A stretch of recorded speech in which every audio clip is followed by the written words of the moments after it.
Jadi pertama abang siapkan logonya ya. Kalau saya mau pakai logo Affinity aja. Terus kita ke shape tool ya, bagian sini. Pilih yang lingkaran atau yang ellipse tool.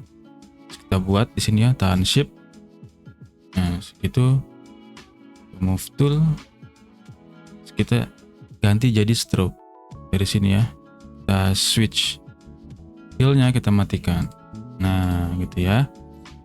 Mumpung masih terselect, kita pindah ke Artistic Text Tool. Ini. Nah, terus kita arahkan ke sini, dia berubah tuh ya, kursornya berubah. Jadi kayak gitu, kita klik. Nah, baru kita bisa type atau kita ketik namanya. Saya di sini mau pakai namanya apa ya? Kreatif mungkin. Besar semua.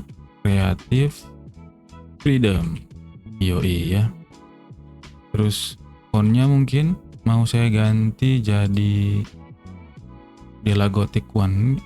Main bagus nih ya. Fontnya ini font gratis di Google ya, abang bisa download sendiri. Terus kalau udah yang di atas ya, udah diketik begini, kita mau di bawah juga, tinggal enter. Terus lagi misalkan kreatif freedom. Nah, select semuanya. Ya pakai Ctrl A, terus kita pilih yang bagian sini bang, nah, line center ya. Nah kalau udah begitu, handle-nya kita sesuaikan supaya posisinya ini di atas, tengah, dan ini di bawah gitu ya. Nah gitu ya, handle-nya kita sesuaikan aja. Nah ini. Nah mumpung masih terselect juga, kita pilih yang ini bang, baseline ya.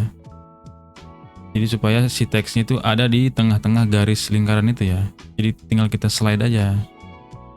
Nah kira-kira 30 kah apa 35 deh kayaknya. 35. Nah sip ya. Nah jadi itu dia cara bikin text on pad di Affinity.